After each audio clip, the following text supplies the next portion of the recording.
Welcome back to page 3. I'm Ellie. And I'm Sydney.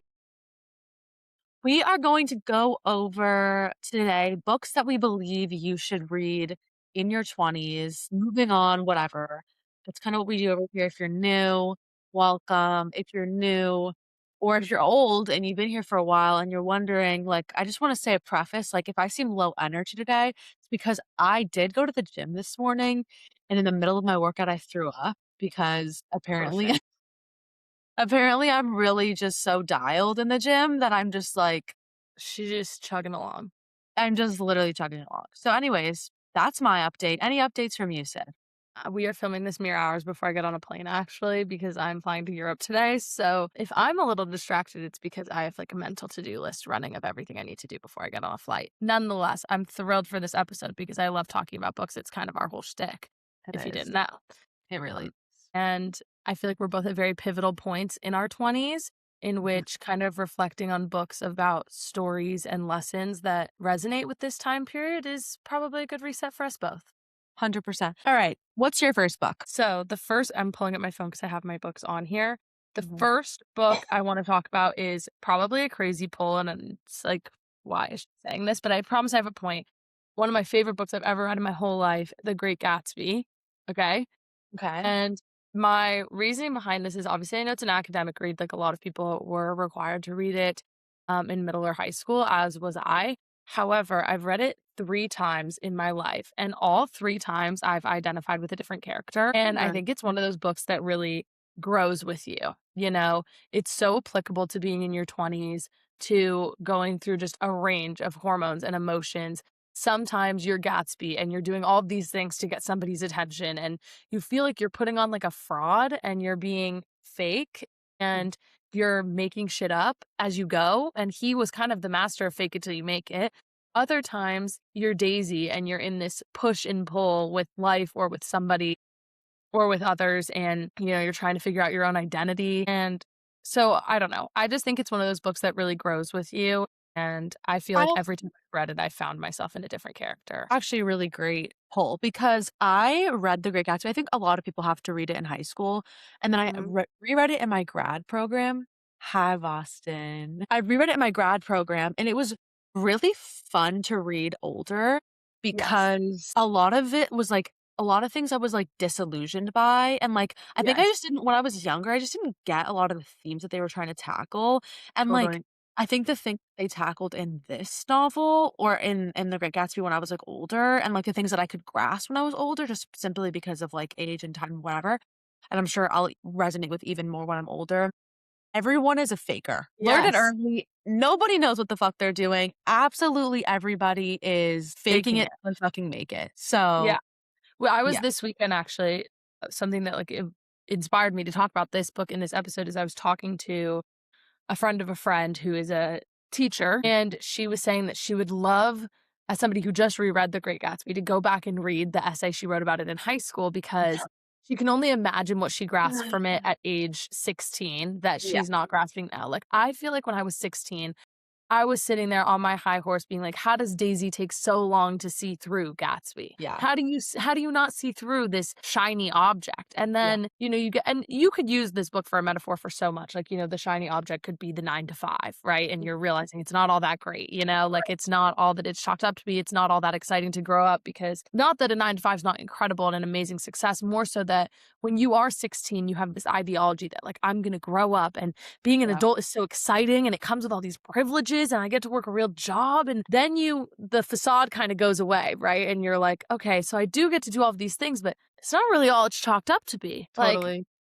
and To so I just think worse. There's a lot of things that people don't tell you about when it comes Yeah, to, like, the life that you're gonna live in your adult, and it seems so great to have this freedom, but the things that come alongside freedom can be really hard, and it's also a totally. privilege to have freedom, so Yeah, I don't know. I just think it's such a great metaphor for so many things in life, and you can definitely find something that it's applicable for. Your Daisy could be something completely different. Your Gatsby could be something different. You could be a side character, Like when I was in high school, I couldn't figure out why I kind of was like, Daisy's kind of dumb. Like, why is she not getting this? And then the car accident happens and whatnot. And then at other points in time when I've read it, I've been like, oh, like I kind of am the Gatsby in this situation.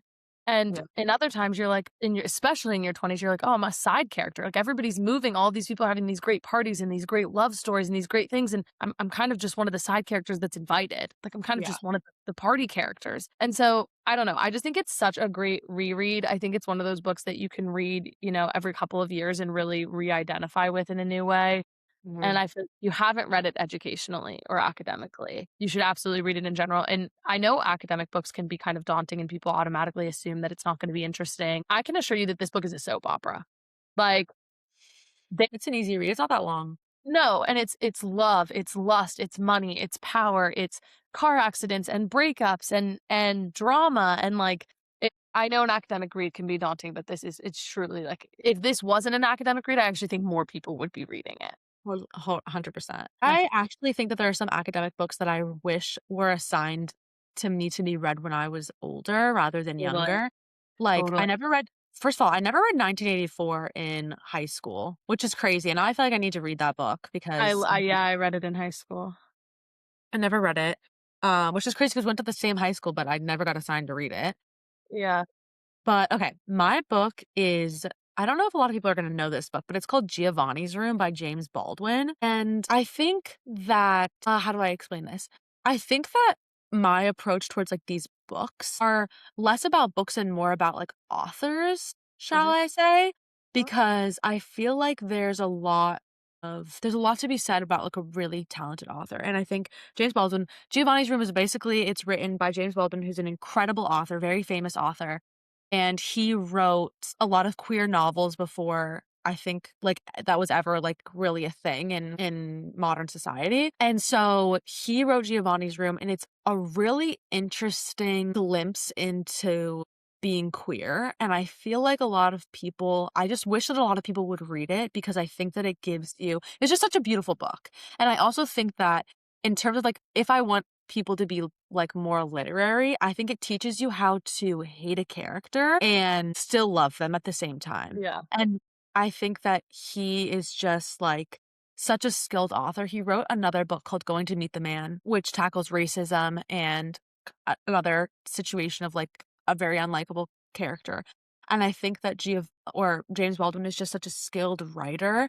I wish more people would read him because I think it teaches you how to be a better reader and to read things from a different point of view. And I think that's a really important skill of, like, in Totally. your 20s, you need to learn how to read things and not totally absorb them and not take everything so personally. And I think he does a really great job of making you look at an entire picture and making you look at the uncomfortable things in life and having to face them, which I think is a deep skill that people need to learn in their 20s is like not everything's going to be sunshine and roses, not everything's going to be fucking amazing.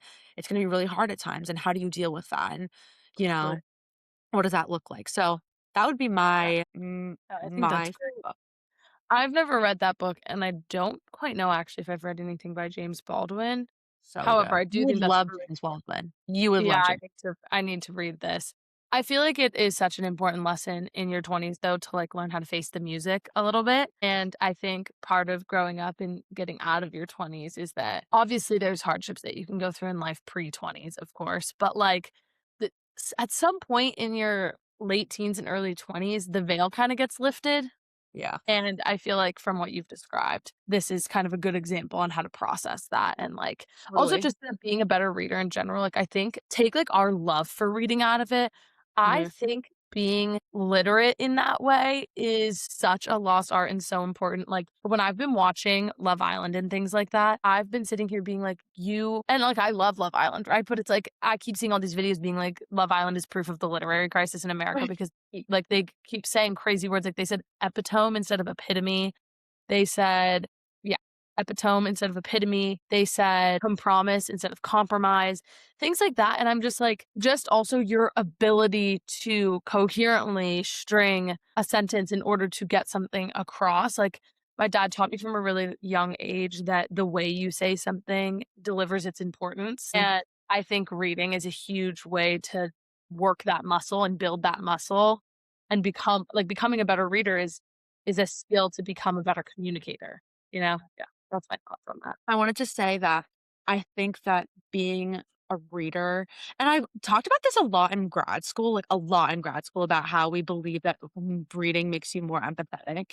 And there actually hasn't been any proof that proves that. I actually think that it proves the opposite. But I really think that they need to do another study on it because I really think that reading forces you to put yourself into somebody else's shoes and experience what they're experiencing for a little while and make yourself uncomfortable and make yourself experience the things that you're not used to experience. And the word thing, like, yeah, like it's such a skill to be a reader. And my mind when I'm not reading versus the mind when I am reading, I'd notice a complete difference. Yes, I completely agree. Yeah.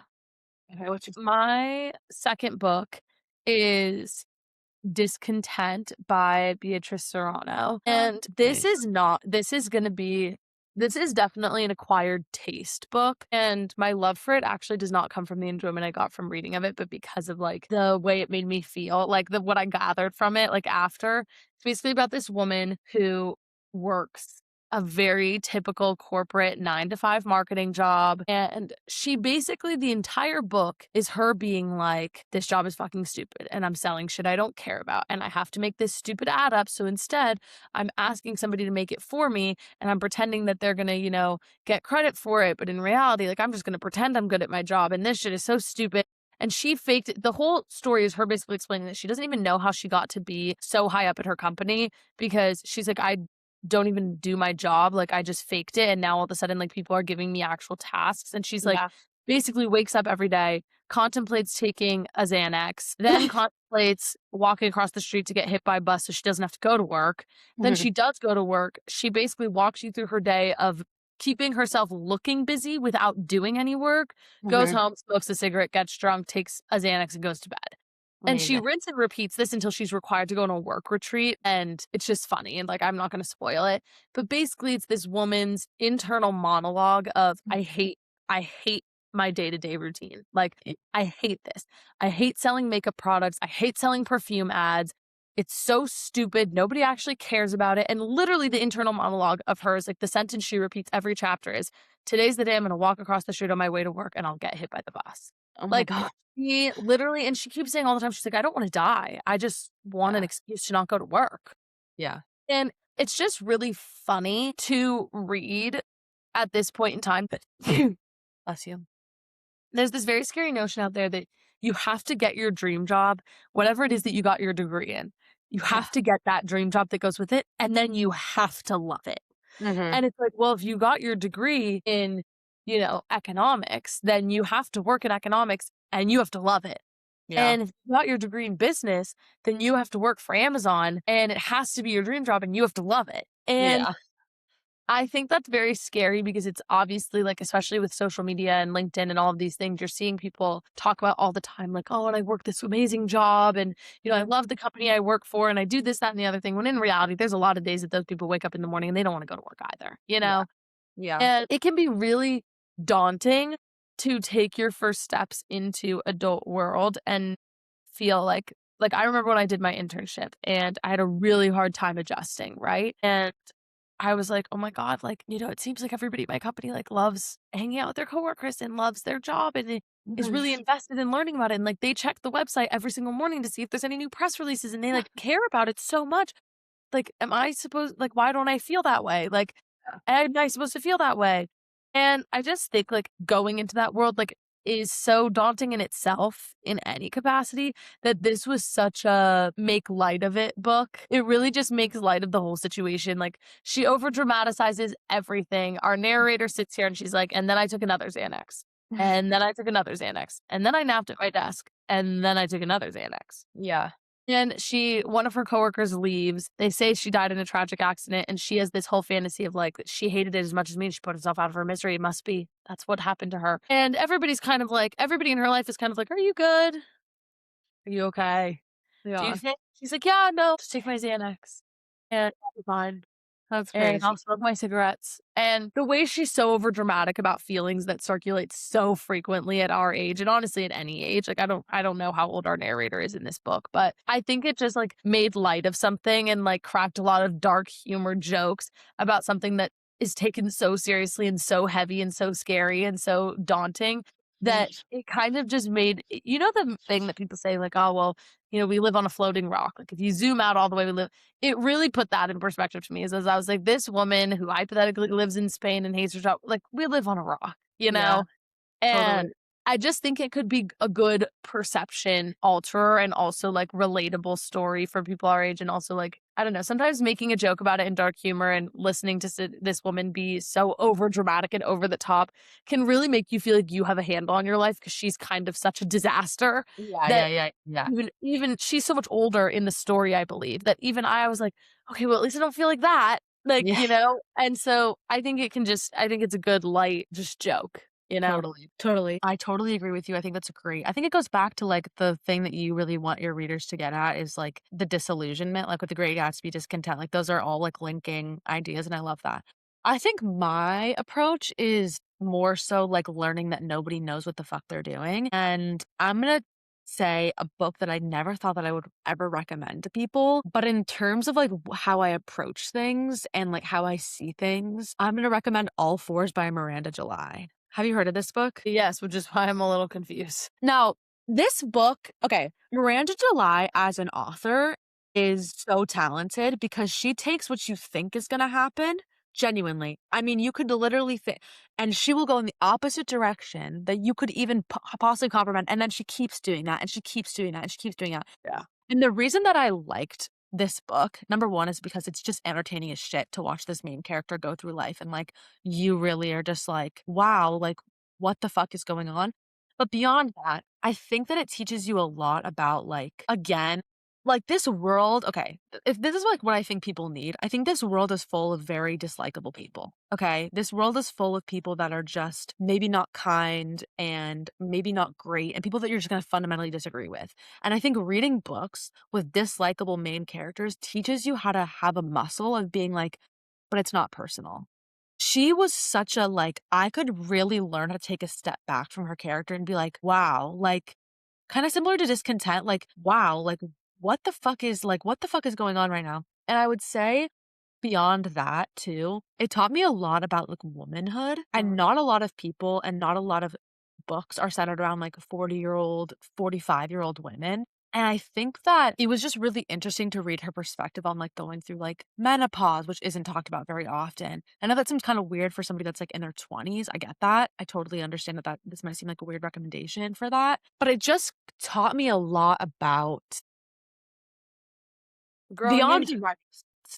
What'd you say? It seems like it talks a lot about growing into womanhood and, like, the unrealistic expectation of what it is really gonna be like to grow into that. 100%, and she has such a romantic way of painting reality that it makes you see how harsh reality really is, and I don't mean that to come off, like, harshly, I just think it's, like, again, exercising the muscle of being, like, uncomfortable, I think is really Yeah, important, and I also totally, think reading her novel it's just such an interesting pull, that's all. It was just totally. a really great book Yeah, that I I've really also respect. never read that, but I'm feeling like I have to. I don't know how We're you not would feel I don't similar think to, you would like like it. what? I don't think you would like it. If it was a book club book, we'd be shitting on it every single section, but then at the end, you're like, "Wow, I Then can well, really that's how I respect her." kind of felt about Discontent, is that the whole way Yeah. through I was like, "This is dumb as hell," and then I got to Yeah. the end and I was like, "Well, I kinda took a lot out of that, so maybe I shouldn't knock it."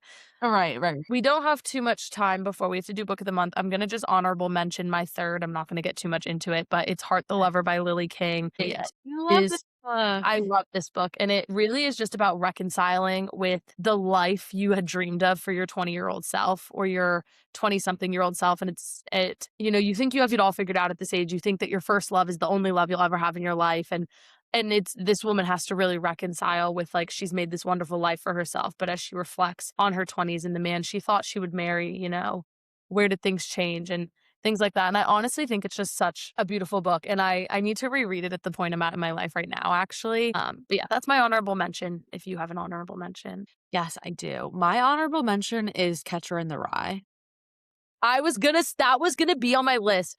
I'm not Really? even screenshotted because if I couldn't decide between that and The Great Gatsby. Okay, yes. No, I think Catcher in the Rye is you know what I think? I think that reading it when I was young, it everybody talks about how, like, you have to heal your inner child. You also have to heal your inner teenager, and I think that that book, reading it now, would be Yes. like healing your inner teenager and being able to look back. I wanna reread it because when I read it, I was like, "Wow, I feel so seen," and, like, I don't know, that book was just so excellent, and then Yeah, it was just so good. So that would be my honorable mention because I just think that book is totally, just so fantastic in so many different ways, and I think totally.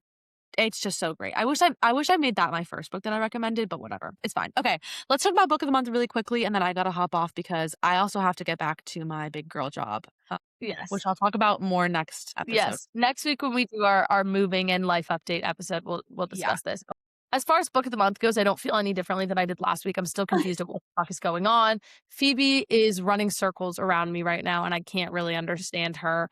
I Yeah. feel like every time I read a page of hers, I like lose the plot significantly more, and I have no fucking clue where we are. And all of a sudden, I'll finish her chapter, and I'll be like, and then I start the chapter of like either Verity or Helen, and I'm like, wait, I don't even know where Verity and Helen were when I left off, and I now I'm totally agree with you. It's really interesting because usually managing multiple perspectives at once is kind of a daunting task, yeah, especially 3, and I feel like Phoebe came into the story really late. So and Verity and really Helen randomly. yeah, very randomly, and Verity and Helen had their thing going, and I understood, like, the play-by-play of them, and, like, I really understand their characters. The more I read about Phoebe, the less I know about her. I thought I Yeah, understood her in the beginning, and now I'm like, "I don't even know who you are." And it just keeps switching all the time. I'm like, "I don't even know who you are. I don't know what planet you're on." I'm so yeah, confused. yeah. I mean, that's like really like the only thing I can take away from this week because I will say this section was very Phoebe heavy. Like I think we only had one chapter of Verity or Helen. So there's not much to discuss beyond that. My opinions haven't changed so much. I'm actually starting to get less irritated more because I'm getting more excited to figure it out. Yeah. Nonetheless, we'll have our final thoughts at the last week as always.